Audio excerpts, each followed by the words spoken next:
Investors have begun shying away from new media companies for a variety of reasons, one of which is their dependence on what's called FANG, which typically means like Amazon, Facebook, Google. Most of these new media companies, they have exorbitant evaluations, but they just chase the algorithm. They don't produce quality content. They're not tracking down big stories. They're writing hit pieces on PewDiePie because it's simple clickbait that generates money and doesn't really serve anybody. But eventually, that stops working. People get fed up. People like PewDiePie. But more importantly, Facebook changed its algorithm, and Google periodically changes its algorithm too, which means these companies are bad investments. The Washington Post has published this story, and it actually paints a pretty interesting picture of how things are going to change. Mike.com is a really interesting example. At one point, they were valued at $100 million. They recently laid off most of their staff and sold for $5 million. So I'll say this. If you think the hit pieces were bad a few years ago, if you think they're bad today, how do you think these companies are going to react as they slowly start dying off? It's going to get a lot worse. So today, let's take a look at what the Washington Post has to say about investment in these companies and take a look at one of the best examples of the failures of new media and why they're a bad investment, Mike.com. But before we get started, please head over to timcast.com/donate. If you want to support my work, there's an option for PayPal subscription, cryptocurrency, a P.O. box, and there's also a shop button where you can buy fancy t-shirts that I, myself, have actually designed. So no more Patreon or Subscribestar, unfortunately, but there is a direct way to support me if you so choose. From the Washington Post, new media hits stumbling block, scaring away some investors. Cites reliance on Facebook, Google seen as a contributing factor. As legacy news companies suffered tremors over the past decade, money from venture capitalists poured into upstarts that promised to leverage a keener understanding of online reading habits to create a giant killing class of new media ventures. Today, the money is starting to dry up. Big ambitions have been downsized, and the tremors that continue to shake many newspapers are now moving through new media companies. Among those facing headwinds are Buzzfeed, Vox, and Vice. Another one, Mike, last week abruptly laid off most of its staff, and the company that a year ago was valued at $100 million garnered a fire sale offer of $5 million for its remnants. The numbers tell the story. Investors closed 27 deals worth about $206 million in 2014, but are on track to close just 19 such deals worth $130 million this year, according to PitchBook, a private capital market data provider. One reason for the wariness among venture capitalists is many sites relied on Facebook and Google to build their audience. But just as many financiers were pressing to see more tangible financial results, Facebook changed its algorithm to favor posts from friends and family rather than news organizations. Some new digital media firms saw audience declines. Others scrambled to alter their business models on the fly, making expensive bets on video that did not pan out. The most recent example of industry troubles is Mike, a millennial-friendly news site which was recently sold to Bustle Digital Group, a publishing company focused on female readers. Last year, the site received $25 million from venture investors, giving it a valuation of more than $100 million, according to PitchBook. A year later, it was sold to Bustle for a reported $5 million. Mike said in a statement that their business model isn't settled, and if anyone claims to know how this stuff actually works, they don't, saying that it's actually categorically false.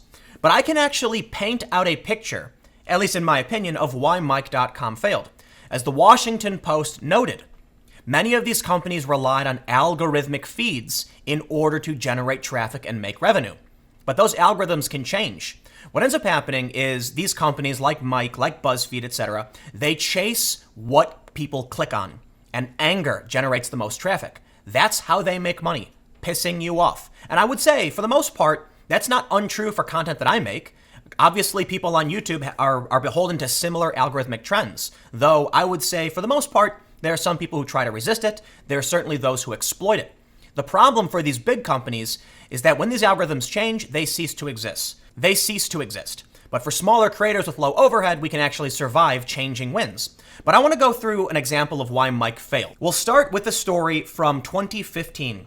How this media startup became a $100 million company by courting millennials. While Mike still has a modest valuation compared with competitors like Buzzfeed and Vox, its co-founders are confident that the company can be the voice of the digital generation. Except they can't. And I think it's funny that the Wall Street Journal even used the same photo.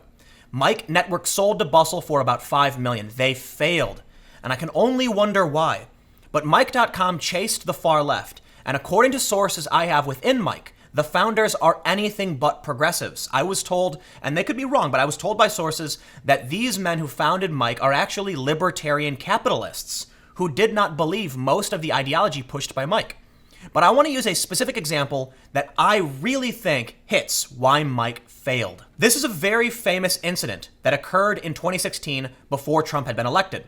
Mike tweeted, "This 15-year-old protester at a Trump rally was pepper sprayed at an extremely close range." And now here's the video, which I have highlighted in the past, but I want to bring up again.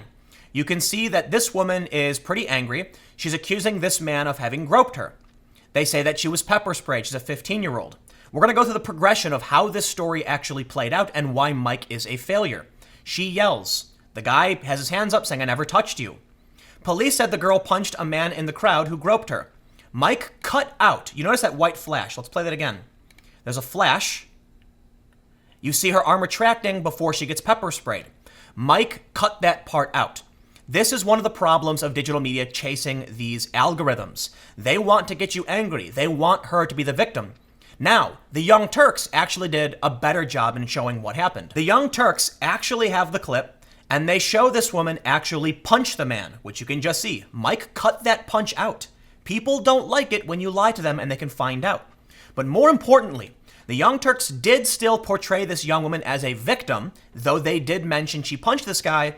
The important thing you need to realize, for one, it was reported a day later. She was not assaulted by this man. And two, the girl actually faced charges for punching the man in the face. She was pepper sprayed in defense by another person. She punched the guy, we saw it. And the real story was that this young woman punched a guy, was not assaulted by him in any way, and police then said she was facing disorderly conduct charges. This is just one example. And I know there have been people who've complained, "Oh, Tim, you don't have examples of left-wing violence. You only ever talk about the bike lock basher."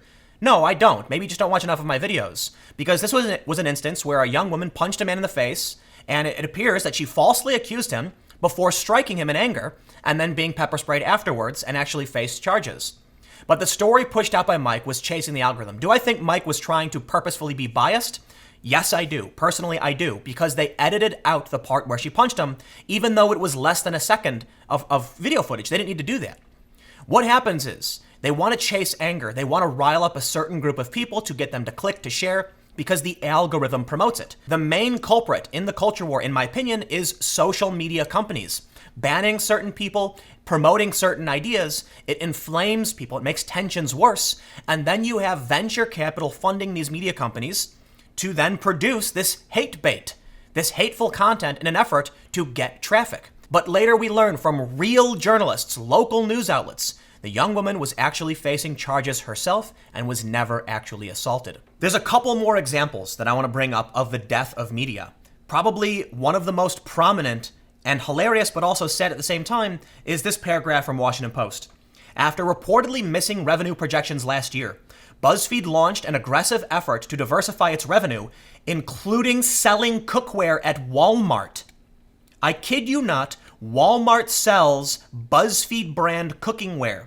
If that is not an example of media failing, then I don't know what is. Or better yet, I should say, that is a sign that BuzzFeed is willing to do whatever it takes to survive. And you have to realize that when algorithms feed into anger, that is going to be one of the strategies.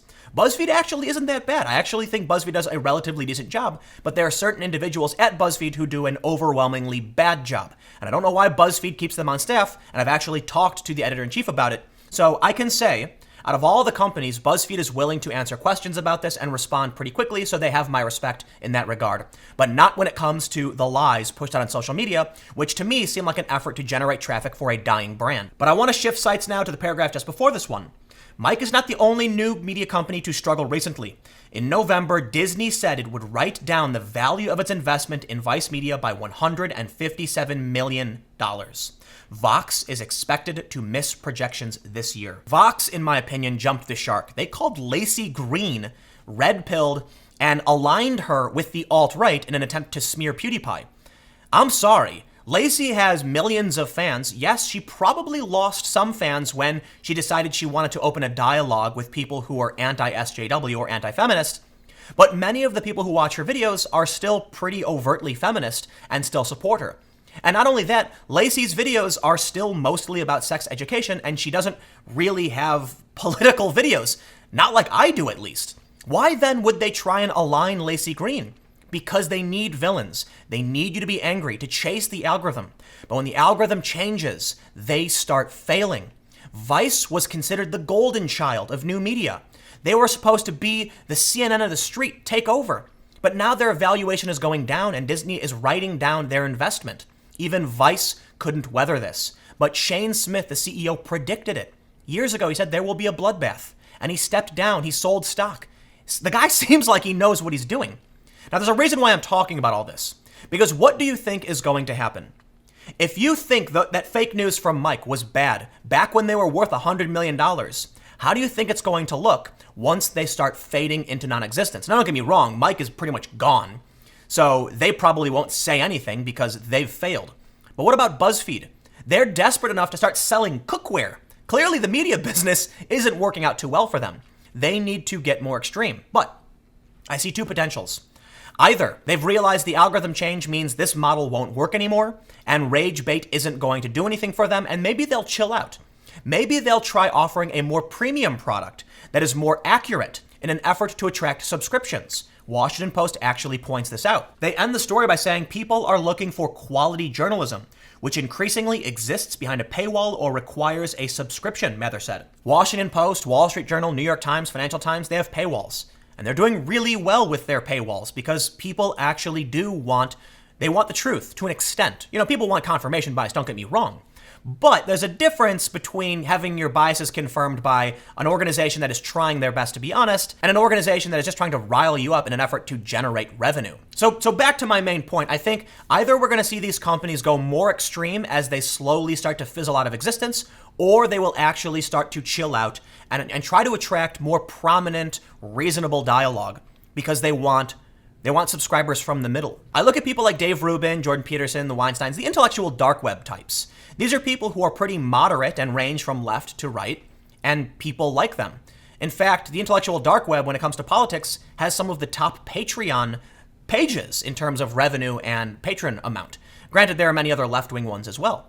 But I think it's fair to say that people are looking for moderate voices, and that's probably why my channel keeps growing, my second channel keeps growing. It's probably why there are a lot of moderate YouTubers who are doing fairly well. But let me know what you think in the comments below. Do you think I'm wrong?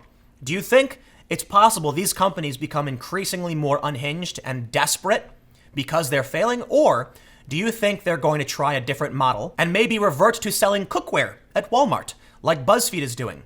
I would say I would much rather see Vox produce outerwear or some kind of home toiletry than to write smear pieces about people that are demonstrably false. But you let me know what you think. We'll keep the conversation going. You can follow me on Twitter at Timcast. Stay tuned. New videos every day at 4 p.m. And I'll have more videos up on my second channel, youtube.com/TimCastNews, starting at 6 p.m. Thanks for hanging out, and I will see you all next time.